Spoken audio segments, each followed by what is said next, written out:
60대 이상 성인에서 10명 중에 3명이 고혈압 환자.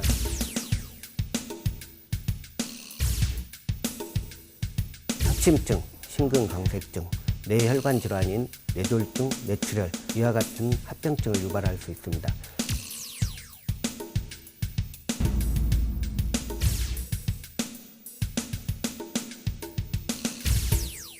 안녕하세요. 쉽게 풀어가는 건강 토크닥터 토닥 아나운서 김문정입니다.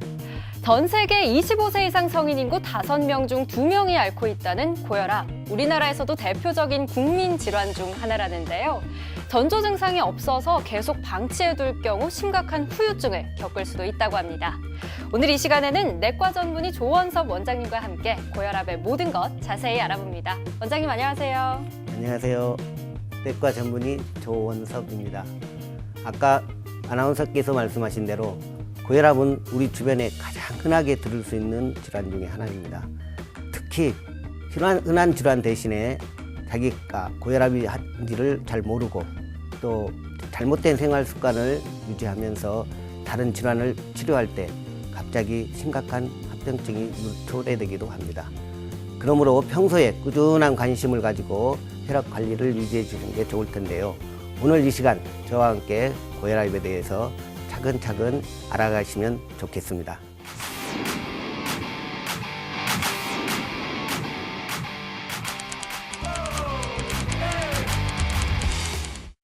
네, 오늘 함께 해주실 두 분 소개합니다. 안세영 씨, 김선혜 씨 나와주셨습니다. 어서 오세요. 네, 안녕하세요. 네. 사실 병원은 기본이고, 그리고 요즘은 사우나만 가도요, 네. 그 혈압 체크기가 있어요. 관공서가도 있고요. 그만큼 혈압이 건강의 가장 기본이 되는 거라고 좀 생각이 드는데, 근데 왜 이게 중요하고, 왜 기본이고, 이걸 정확하게 사실 알 수 있는 기회는 없었거든요. 오늘 원장님과 함께 정확하게 좀 알아가는 시간 갖도록 하겠습니다. 왜 우리가 그 드라마 같은 거 보면서 네가 이거 발연기 하면 안 되는데 뭐 이런 장면들이 있잖아요, 흔히. 이제 이게 고혈압의 일종일 텐데 네. 그 혈압이 높아져서 생기는 이 현상일 텐데 이게 어떻게 보면 저 정보가 이렇게 생각보다 많잖아요. 오늘 정말 원장님 모시고 제대로 한번 알아보는 시간 가져보도록 하겠습니다. 감사합니다. 네, 오늘의 주제 바로 고혈압인데요. 이 어떤 상태를 고혈압이라고 하는지 기준이 있을까요? 물론 있습니다. 2013년 대한고혈압학회에서 발표한 지침서에 따르면은 고혈압의 정의를 이렇게 내려놨습니다. 고혈압은 수축기 혈압이 140ml Hg, 우리 표현으로 하면은 밀리리터 머큐리, 확장기 혈압이 90ml Hg 이상인 것을 고혈압으로 정의를 해놨습니다. 저혈압은 수축기 혈압이 100ml Hg 이하, 확장기 혈압이 60ml Hg 이하를 저혈압이라고 정의를 해놨습니다. 제가 요즘 들어서 그 뒷목 잡을 일이 좀 생겼었는데 이게 전문적인 용어로 이게 뚜껑 열린다 뭐 이렇게도 저속하게 표현하지 않습니까? 이런 것들도 고혈압이라고 할 수 있는 겁니까? 가능성이 있는 증상이신데요. 예. 그러나 단정 지을 수는 없습니다. 그 이유는 고혈압은 우리가 측정하기 전까지는 당신이 고혈압입니다 이렇게 말씀드릴 수 없기 때문에 이 시간 제가 여기에 계신 세 분 직접 한번 혈압을 체크하고 네. 고혈압 유무를 알려드리면서 처방을 해드리고 처방료는 받겠습니다. 네. 알겠습니다. 물론 이제 지금 오늘 패널분 같이 이 오수 상태나 또 우리가 지금 이렇게 촬영 중이잖아요. 네. 또 이런 환경이나 이런 것에도 영향을 많이 받습니다. 그러나 이 자동 혈압계는 어떤 표준치에 근접하게 설정해 놨기 때문에 한번 체크해 보도록 그렇게 하시겠습니다. 이렇게 혈압은 측정하실 때 심장하고 같은 위치에 놨을 때가 제일 정확하겠습니다. 우리 안 선생님은 135에 95 그래 나왔습니다. 그 다음에 맥박은 73회가 되겠습니다. 이걸로 봐서는 확장기 혈압이 조금 높으신데 네. 이거는 고혈압인 지금 거죠? 상황을 잘 고려해서 네. 참조하시면 되겠습니다. 네. 원래 이제 그 혈압은 왼손으로 체크하는 게 기본인데. 127에 93. 맥박은 83에 되겠습니다. 이게 뭐라고 이렇게 떨릴까요? 저 마지막이라 지금 더 이게 긴장하고 뭐라고 있는데. 이렇게 떨릴까요? 80만 돼도 고혈압이다라고 얘기를 한대요. 그래요? 네. 113에 78. 제일 건강한 아, 이게 제일 정상 수치에 역시 가깝네요. 20대야. 매건 85. 자, 우리 세 분 혈압을 자동 혈압기로 측정해 봤는데요. 네. 실제로 두 분은 확장기 혈압이 조금 정상보다 높으셨고 우리 아나운서께서는 확장기 혈압뿐만 아니라 수축 혈압까지도 정상 범주 내에 있습니다. 우리 세 분 다 이 혈압 가지고는 저희가 고혈압이라고 단정 지을 수는 없고요. 아. 원래 혈압은 통상적으로 3일 동안 3회를 측정을 하게 있습니다. 그것도 같은 시간에 같은 혈압계로 해서 오전이면 오전, 오후면 오후. 그래서 9번을 체크를 해서 30분 동안에 10분 간격으로 쉬었다가 측정을 해서 9번치 평균을 가지고 고혈압 진단 여부를 내리는 게 가장 적절할 것 같습니다. 우리가 뭐 120에 20, 80 뭐 이런 식으로 숫자로 말씀을 하시니까 이게 어떻게 보면 숫자에 그냥 불과하구나 이런 생각도 하실 수가 있는데 이게 침묵의 살인자라는 별명을 가지고 있더라고요. 예. 네, 그 이유가 뭔가요, 원장님? 성인 30대 이상 성인에서 10명 중에 3명이 고혈압 환자인 것 같이 고혈압 환자는 주변에 굉장히 많이 있습니다. 그러나 의외로 자기 자신이 고혈압인지도 모르고 있는 분이 70%가 된다고 합니다. 이와 같이 고혈압인데도 고혈압인지도 모르고 또 고혈압 환자 중에도 특별한 증상이 없기 때문에 불편함이 없기 때문에 약을 먹지 않고 있는 치료를 하지 않고 있는 환자들이 40% 이상이 됩니다. 이와 같이 고혈압은 그대로 방치된 경우가 흔하기 때문에 또 방치를 해놓으면은 나중에 표적 장기에 가서 합병증을 유발할 수 있는데 대표적인 게 우리가 관상동맥 질환인 협심증, 심근경색증, 또 뇌혈관 질환인 뇌졸중, 뇌출혈 이와 같은 합병증을 유발할 수 있습니다. 이 합병증의 최종적인 결과는 급사 아니면은 뇌사 상태입니다. 그래서 무서워. 우리가 생각할 때는 그 합병증이 너무나 심각하기 때문에 이걸 침묵의 살인자다 이렇게 부르고 있는 것입니다. 그런데요, 원장님, 우리가 흔히들 왜 고혈압은 유전이다, 가족력이 있으니까 주의해야 한다 이런 말들을 하는데 이게 근거가 있는 말인가요? 예, 다분히 근거는 있습니다. 고혈압이 유전자와 관계가 있다고 거론된 건 꽤 오래됐습니다. 그리고 많은 연구 보고서에서 그 관계를 규명하려고 노력을 해왔습니다.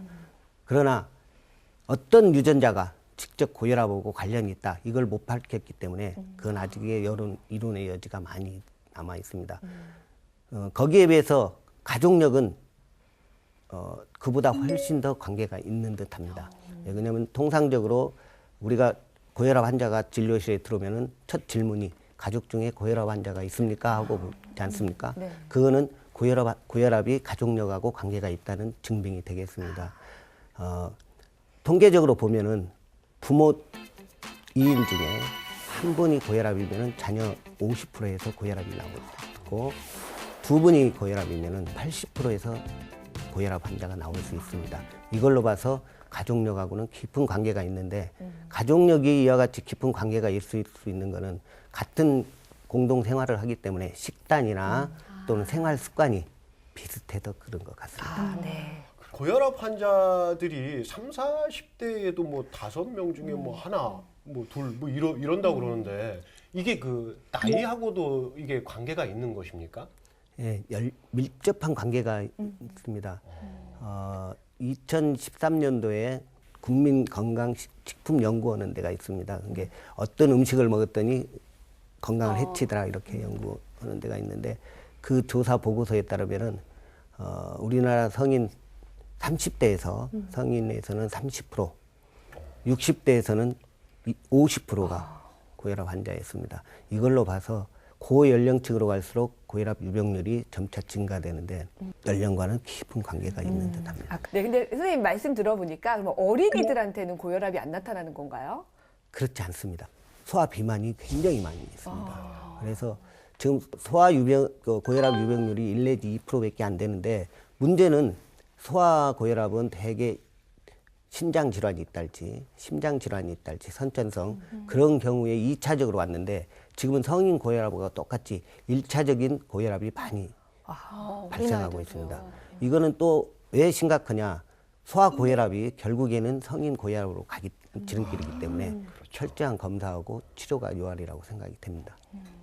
그런데 이 고혈압을 생활습관병이라고도 말을 하던데 구체적으로 어떤 생활습관들이 고혈압을 유발하나요? 예, 아까 그 소아고혈압에서 잠깐 말씀드렸는데 결국에는 서구화된 식단, 그다음에 운동 부족 이게 이제 우리 생활에 적용이 되는데 특히 우리나라 같은 경우는 소금이 많이 함유된 음식들을 먹고 이런 경우에는 고혈압 유병률이 훨씬 높아집니다. 그래서 이런 것들 때문에 생활 습관하고 관계되고 또 하나는 끼견, 흡연이 또 고혈압하고 연관이 많습니다. 왜 그러냐 니코틴 자체가 혈관 수축시키기 때문에 혈압을 올립니다. 또 하나는 이제 운동 부족이 되면은 이제 비만해지겠죠. 운동을 하게 되면은 우리 혈관이 착착착 열려지거든요. 그게 결국에 혈압이란 거는 뭐냐면은 혈관 내에 피가 흘러서 그걸 혈관 벽에 압력을 넣는 걸 혈압이라고 하잖아요. 근데 우리 혈액량은 일정합니다. 남자 같은 경우는 한 5리터 되고 여자분은 조금 낮은데 양은 일정한데 혈압이 오른다는 거는 압력이 세진다는 거거든요. 그래서 혈관 벽이 열리면 열릴수록 혈압은 떨어지게 되죠. 그래서 운동이 필요한 거고, 그래서 운동 부족도 하나의 원인이 되겠고요. 우리가 야채류나 고지방, 고지방 저야채식 이런 경우에 또 혈압을 유도시키고, 특히 칼륨이 풍부한 과일이나 채소를 섭취하면은 그만큼 칼륨이 나트륨 떨어뜨려주고 또 우리 몸에서 수분을 제거해주기 때문에 그런 식단이 필요할 수 먹는 있습니다. 게 정말 중요하군요. 맞아요. 네, 토크닥터 토닥 오늘은 방치하면 무서운 국민질환 고혈압을 주제로 함께하고 계신데요. 그 원인과 증상에 대해서 함께 알아보겠습니다.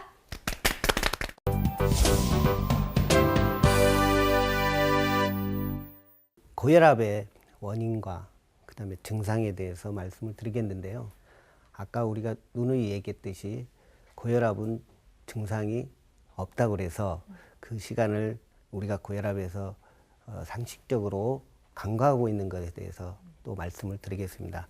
고혈압은 아까 말씀한 대로 혈액이 혈관벽에 가한 힘을 고혈압이라고 하는데 우리가 압력은 저항 곱하기 혈류 그 공식에 의해서 우리가 혈관에 흐르는 혈류량은 일정하겠죠. 어떤 쇼크가 와서 혈액이 빠져나가지 않는 한은 그러니까 그 압력 조절의 요인이 혈압을 유발시키는 요인이 되겠습니다. 그래서 아까 정상 혈압은 수축기에서 140mm/Hg, mmHg 또 90mmHg 이상인 것을 우리가 고혈압이라고 그렇게 정의를 내려놨습니다. 고혈압 원인은 우리가 고혈압 분류를 1차성 고혈압, 2차성 고혈압 이렇게 분류를 하곤 합니다. 이게 이제 원인도 되겠지만은 1차성 고혈압이라는 거는 원인을 모른다 그 말이에요. 즉 본태성 고혈압 그렇게 우리가 얘기를 하는데 약 8 내지 90%가 여기에 속하겠습니다. 이게 고혈압 원인을 지금도 정확히 알 수가 없다 그런 얘기예요. 이게 이제 성인 고혈압의 경우고 또 2차성 고혈압은 원인이 밝혀진 경우입니다. 이게 약 10% 정도 되는데 그 원인 중에 하나가 우리가 콩팥 질환이 있달지 또는 심장 질환이 있달지 또는 여자분들 같은 피임약을 오래 복용하셨달지 또 일반 노인분들 스테로이드 같은 호르몬제를 오래 복용해서 오는 쿠싱 증후군이랄지 이런 경우에가 2차성 고혈압이 되겠습니다. 아까 또 말씀하신 대로 고혈압은 유병률은 아주 많은데 또 실제로 치료하고 있는 사람들은 적고 또 거기에 따라서 방치되는 경우가 굉장히 많습니다. 거기에 또 2차적으로 오는 그 장기 표적 합병증이 급사나 또는 식물인간 같이 치명적인 결과를 가져오기 때문에 우리가 침묵의 살인자라고 그렇게 명명을 하고 있는 것입니다. 다만 우리가 느끼는 고혈압 환자들이 가끔 느끼는 어지럼증이나 두통이나 또는 일어났을 때 눈앞이 캄캄해진다거나 또는 코피가 나는 경우는 이거는 부수적인 증상이지 이게 고혈압의 증상은 아니겠습니다.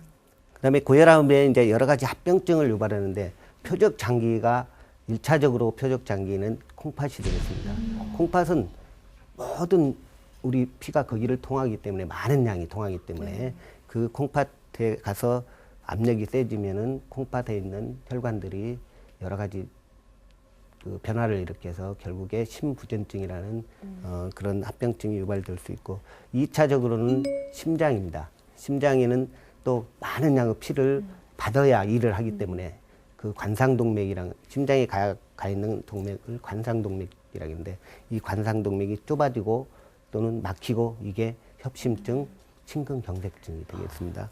그다음에 세 번째는 뇌혈관 질환입니다. 이게 뇌에도 많은 양의 피가 가죠. 특히 뇌는 산소 공급을 1분만 안 받아도 우리가 증상을 느끼고 또 5분 이상 안 받으면은 뇌세포가 죽기 때문에 우리 혈관 중에 가장 얇은 혈관이 뇌혈관입니다. 그래서 빨리 산소 공급을 받게 조물주가 그렇게 만들어 놓은 겁니다. 그래서 1차적으로, 2차적으로 뇌혈관 질환인 합병증이 올 수 있는 것이 뇌출혈. 그래서 뇌출혈이 많고 또 뇌혈관이 굉장히 무수히 많기 때문에 그 막히는 경우는 뇌경색증이 되겠습니다. 이런 합병증을 유발할 수 있습니다. 특히 이제 그 2차적으로 오는 거는 이제 뭐 혈관성 치매랄지 뭐 가끔가다 눈에 핏발이 있는 분들 또 출혈하는 분들 있죠. 이게 눈에도 혈관이 굉장히 실핏줄이 얇기 때문에 그 잘 출혈을 하는 경우가 있습니다. 그래서 눈에 가서 망막에 이상을 초래하는 경우 이런 것들이 합병증이 되겠습니다. 우리가 꼭 그 알아야 될 것은 아까 말씀드린 대로 예, 우리 몸의 혈관 길이가 얼마나 되는지 모르시죠? 제가 예전에 들었던 기억이 있는데 하여튼 엄청 길다라고 제가 알고 있습니다. 12만 킬로미터. 12만 킬로요? 지구 두 바퀴 반을 돌 수 있는 어마어마하네요. 이렇게 긴 혈관에 병이 안 생길 리가 없죠. 그래서 고혈압이 중요한 겁니다. 네, 원장님과 함께 고혈압의 원인과 증상까지 알아봤는데요. 사실 생각보다 조금 더 심각하고 좀 위험한 그런 질환일 수도 있겠다 하는 생각이 듭니다. 그렇다면 고혈압은 한 번 발생하면 완치가 어려운가요? 꼭 그렇지는 않습니다. 우리가 고혈압은 표현을 당도 마찬가지지만은 조절한다고 그러지 치료한다는 개념을 가지고 언어를 사용하면 좀 부적절할 것 같습니다. 왜 그러냐? 고혈압도 혈당도 혈압이나 혈당도 매년 이렇게 학자들이 모여서 정상 범위를 이걸로 설정을 하자 여기까지 그렇게 수치 개념이기 때문에 이 수치를 낮춰놓는 것이 목적이지 다른 것이 아니기 때문에 그 수치를 낮춰놔야 그걸로 인한 고혈압으로 인한 합병증을 예방하거나 지연시킬 수 있기 때문에 우리가 조절하는 의미를 가져야 되고 그러나 이게 완치가 안 된다. 그런 생각은 잘못된 것 같습니다. 저희 환자들 같은 경우에 보면은 제가 그 혈압약을 드리지 않고 180mmHg 갔던 수축기 혈압이 180이 갔던 환자가 6개월 동안 하루에 30분씩 운동을 하니까 140까지 떨어진 환자도 있었습니다. 이걸로 봤을 때 우리가 식생활 개선을 잘하고 생활 습관을 잘 갖고 운동 열심히 하고 그러면 약을 안 드셔도 될 정도의 수치까지는 떨어질 수 있기 때문에 현재 약을 드시는 분이라도 생활 습관을 잘 고치시고 또 약 복용을 점차 줄여가면서 혈압 수치를 관찰을 하다가 어느 정도 안정권에 들어가면은 혈압약을 끊어도 되시는 분도 있을 겁니다. 그래서 꼭 완치가 안 된다 그렇게 말할 수는 없겠습니다. 그런데 지금 이 원장님 말씀을 들어보니까요. 보통 약물 치료를 많이 하는 것 같다 이런 생각이 드는데 혹시 다른 치료 방법들도 있을까요? 물론 다른 치료 방법도 있습니다. 일단은 고혈압 환자들 같은 경우 제일 중요한 것이 식습관하고 생활습관입니다. 이것이 교정이 되고 나서 혈압약을 투여를 하는 것이 우선이고 혈압약을 투여 예전에 아까 말씀드린 대로 1차성 고혈압이 아닌 2차성 고혈압 같은 경우에는 뭐 신장에 이상이 있어갖고 생기는 신성 고혈압 같은 경우는 수술적인 치료도 하나의 방법이 되겠고요. 그 다음에 호르몬제나 또는 피임약이나 이런 걸로 인해서 생기는 내분비 계통의 원인이 돼서 생기는 고혈압은 그 약을 끊고 잘 조절을 하면 나중에 정상으로 돌아올 수도 있습니다. 그 우리가 일을 하다가 피로가 쌓이게 되면 이제 목욕탕에 가고 또 이제 사우나를 하고 그러잖아요. 그 사우나에 보면 그 고혈압 주의, 뭐 고혈압 환자 주의, 뭐 이런 문구도 있던데 그 이유는 또 뭐가 어떤 이유 때문에 그런 문구가 있을까요? 꽃샘추위가 있을 때 우리가 밖에서 찬 공기를 쐬고 따뜻한 데로 들어오면은 얼굴이 빨개지지 않습니까? 이거는 따뜻한 공기에 의해서 혈관이 확장되기 때문에 그럽니다. 대부분의 이제 그 고혈압 환자들이 항고혈압제를 먹기 때문에 혈관 확장을 시킨 상태에서 사우나실에 들어가면 더 혈관이 확장되기 때문에 일시적으로 기립성 저혈압이 올 수 있습니다. 그래서 가끔 사우나 하시다가 실신을 해서 응급실로 실려오는 환자들이 있습니다. 그래서 그런 혈관 확장 작용 때문에 고혈압 환자들은 사우나 하실 때 조심하셔야 됩니다. 그러니까 아까 원장님 이렇게 운동 살짝 말씀을 좀 해주셨는데 운동 열심히 하면 괜찮아진다라고 말씀하셨거든요. 무조건 열심히만 하면 되는 건가요? 우리 고혈압 환자들에게 운동의 목적은 혈관을 깨끗하게 하는 겁니다. 그래서 실제적으로 고혈압, 고지혈증, 당 이런 것들이 운동하고 굉장히 관계가 많잖아요. 그래서 고혈압 환자한테도 운동은 유산소 운동이 가장 좋을 것으로 생각이 됩니다. 특히 주의할 것은 고혈압 환자들이 갑자기 헬스장 가갖고 뭐 아령을 든달지 역기를 든달지 이거는 정말 위험한 운동이 되겠습니다. 그래서 권장하는 운동은 종류는 빠른 걷기. 이게 제가 옆에 사람하고 이 얘기할 때 숨이 찰 정도로 그래 빠른 걸음 걷기 아니면 자전거 타기 아니면 수영 이런 종류가 좋을 것 같습니다. 그다음에 시간은 어느 정도 하는 게 적당할 것 같으냐. 대개 30분 내에 운동을 하면은 우리 몸에서 당을 소비를 하게 됩니다. 먼저. 그렇기 때문에 큰 의미가 없습니다. 지방을 태워야 되는데 그래서 30분 이상 40분 정도의 운동이 적당하고 3회보다는 4회가 낫고 4일 정도 하는 게 4일 정도보다는 5일이 낫고 5일보다는 6일이 나을 것 같은데 거의 똑같고 7일을 해봤더니 오히려 떨어지더라 조금. 그래서 일주일에 5일 정도의 운동이 적당하다. 네, 오늘 이 시간 고혈압에 대해서 알아봤는데요. 두 분 어떠셨나요? 오늘 정말 의미 있는 시간이었고요. 뒷목 잡지 마시고 뚜껑 열리지 마시고 오늘 좋은 하루, 행복한 하루 되시기 바라겠습니다. 저는 30대라고 사실 건강에 좀 자만하고 있었던 부분이 좀 있었거든요. 근데 이게 되게 혈압 부분은 나이랑 상관없이 또 올 수 있는 질환이라고 하니까 정말 건강 관리에 유의를 좀 해야 될 것 같아요. 네.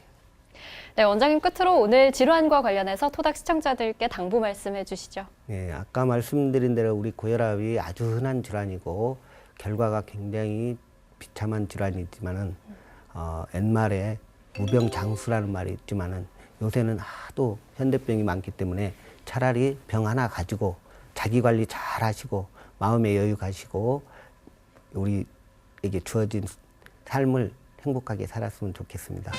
네, 고혈압은 우리가 평소에 두려워하는 암과 달리 뚜렷한 전조 증상이 없죠. 하지만 고혈압과 관련 있는 심혈관 질환으로 인한 사망자 수는 암과 동일하게 연간 6만 명 수준이라고 합니다. 그만큼 평소 관심을 갖고 꾸준히 관리해야 한다는 점 잊지 않으셨으면 좋겠습니다. 쉽게 풀어가는 건강 토크닥터 토닥 오늘은 여기까지입니다. 함께해 주신 여러분 고맙습니다.